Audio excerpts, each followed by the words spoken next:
When divorce was made legally possible in the UK without regard to fault, it was a groundbreaking moment. Since there is no longer a requirement for a good reason, I anticipate a rise in the divorce rate. It seems unbelievable to me that the United Kingdom didn't start doing this until around 40 or 50 years after the rest of the Western world.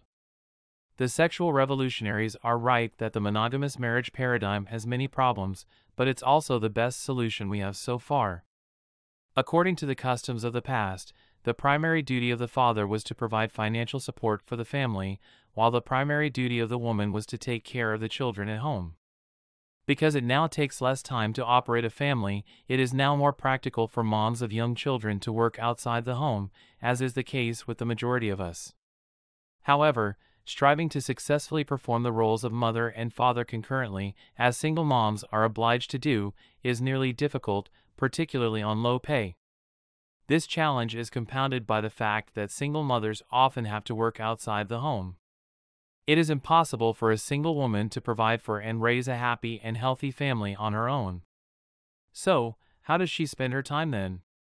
She begins by claiming that feminists are both right and wrong about marriage, and then she goes on to argue that weddings are too expensive in today's society, to the point where couples are unable to be married until they have saved enough money for a spectacular ceremony. It is estimated that the likelihood of divorce occurring between parents who have never been married is nearly twice as high as the likelihood of divorce occurring between parents who are married.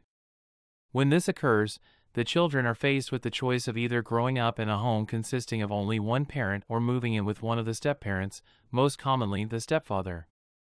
The only thing that goes through my head whenever I hear something like that is, would someone please think about the children? She wants these men to get married for the sake of the children and the welfare of the women, but what about the man who is putting himself in danger of being raped in a divorce and having his life ruined as a result of his actions? She wants these men to get married. Is it just me, or does this sound like it's aimed at humiliating men who are living in common-law partnerships with kids who aren't married?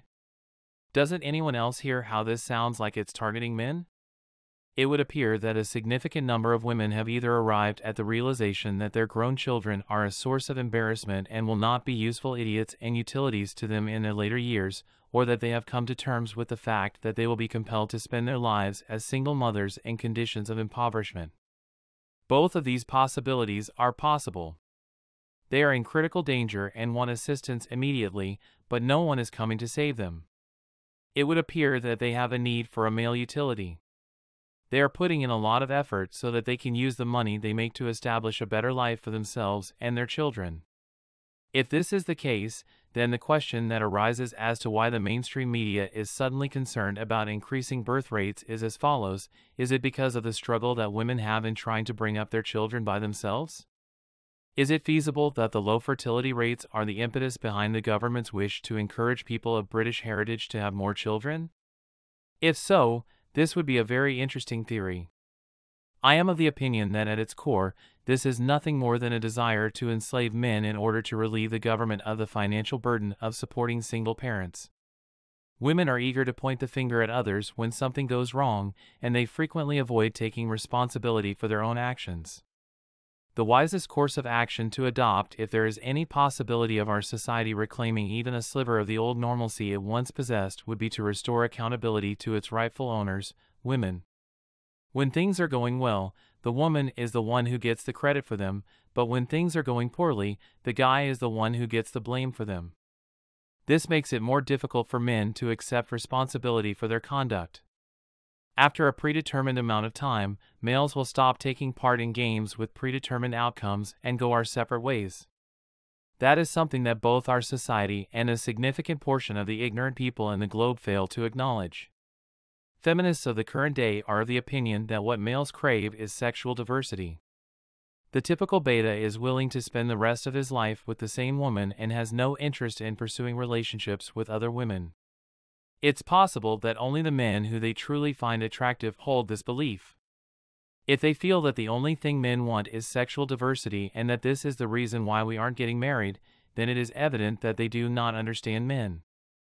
They appear to fall prey to the same pitfall that other women do, namely that of viewing males not as human beings but rather as merely machines that give value to the lives of women and children in the capacity of utilities. This is what women are begging for men to return to being utilities for women and children, and she is attempting to fool us into doing that by using guilt to get us to marry. To make us feel bad like those poor men on the Titanic who gave both their seats and their lives to the women and children.